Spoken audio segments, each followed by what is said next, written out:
Hey, friends out there, this is Thursday, July 27th, 2023, and it is just about 5:54 in the morning here in Northern California. And as usual, today I'll talk about a few different things. I hope everybody's doing as well as they can in a crazy ass world run by maniacal, money loving madmen bent on misery for masses. Ever since the inception of money, these people have had a very powerful tool to manipulate the masses and make our lives miserable.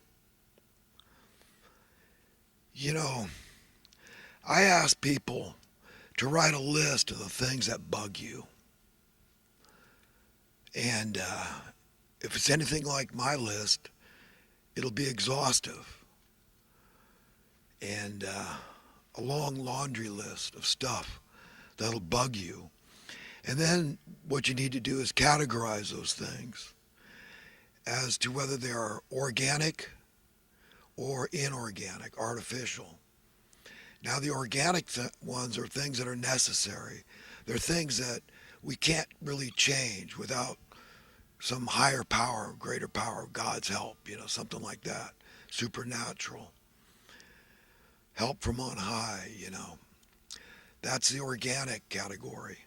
That would be things like scorching heat, bitter cold, uh, insects that bite you, um, natural disasters, diseases of every type, death. Okay, to name a few. You could think of a few on your own, I'm sure. That's just an example of the organic things that bug us that need to be taken to the Lord in prayer, so to speak. And it's a supplication to God to say, hey, heat's really bugging me, man. And God'll say, talk to you, and you'll figure out, hey, get cool, find a way to get cool, whatever it takes. Maybe you gotta go visit your local swimming park, because typically hot valley towns all have areas for the public to swim in, because it's important to be able to cool off.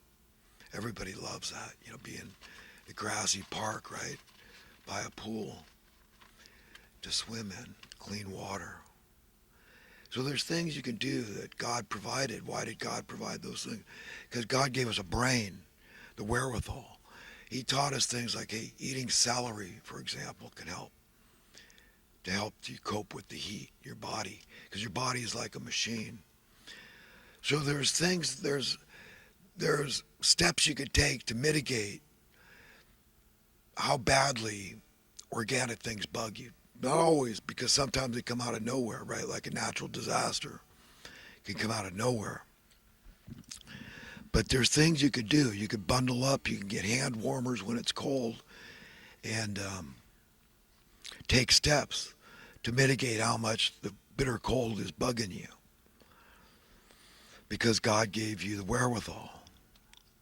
And it goes like that for just like insects. I mean, there's things you could do to repel mosquitoes. I mean, it's not just what they tell you. You got to go buy some product, DEET or something.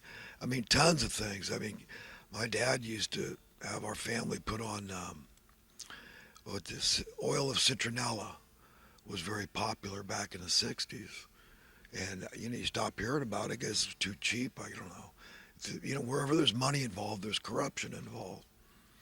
But I'm sure something like oil of oregano, probably most perfumes, aftershave, anything like that would repel mosquitoes. They don't like it. Alcohol, it would work, but for a short time until it dries off. But something that stays, something that had some kind of oily compound and emitted a chemically smell.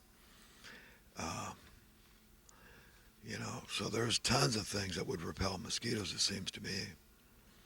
And again, God gave us a brain to help us contend with these organic things. Now, when you get to the inorganic things, it's going to be things like money. Money will be it's at the top of my list of things that bug me. And, for most people, the worldly mindset is to just go out and make lots of dough. So your whole focus in life becomes largely based upon money, having plenty of money. That's the object. That's success. That's being financially secure, which means being out of financial fear and financial insecurity, because fear and insecurity kind of one and the same, right? Fear and insecurity, right? Because what is insecurity but a sense of fear, dread, loathing? It's not a good place. It's not a place anybody wants to be. So the answer would seem to be, well, God gave you a brain, go make lots of money. That's the answer. And for me, it isn't. And,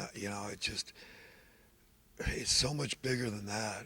It really is. Because I really believe that if I cared to be a very wealthy man, I could have been a long time ago. But if it's not going to make me happy to be wealthy, if that's not, I don't see that as a viable solution.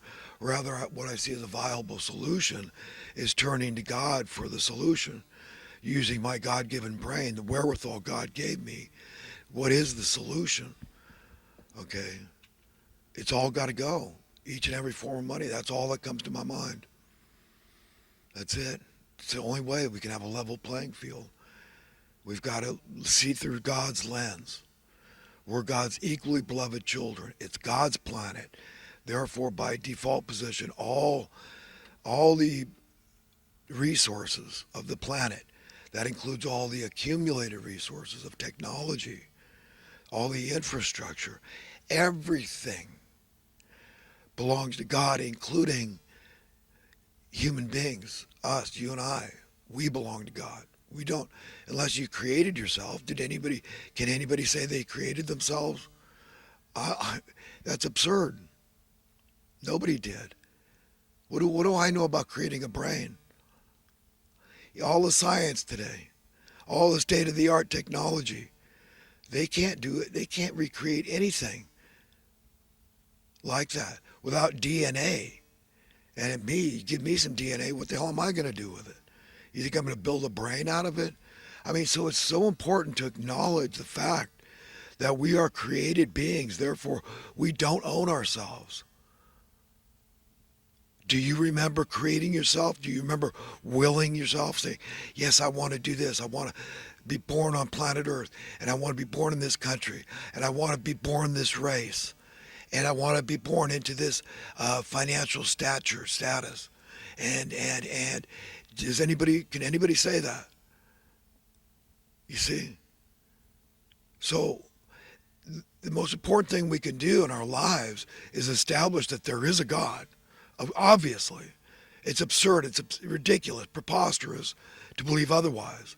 Totally illogical, totally unintellectual, just purely dumb arrogance. I mean, that's all it is, to deny creation. It's just ridiculous, because in nature, entropy is the rule of the day. That's it. Things break down. They don't just, oh wow, automatically the robot put itself together. It just did it. Just a freak of nature. Give stuff enough time and that's what happens.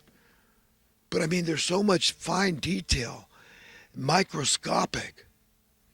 We're learning about the atoms, and there's things smaller than the atoms, and the fact that they're not actually touching, but floating around through the laws of attraction, gravitational laws. And it's like, whoa, whoa, whoa. It's like, God, there's so obviously a God. And then the grandeur, the unknown universe, that we just don't have the capability to understand the boundaries of the universe. It's just so magnificent, so beyond our ability to imagine the glory and splendor and never ceasing wonderment of this almighty creator God, and the reasons why God did it, and what's going on, and what was happening here, and what is the very nature of God, the personality, the character, what is the physical example of God? What is it? I mean, it's it's really beyond our ability to comprehend.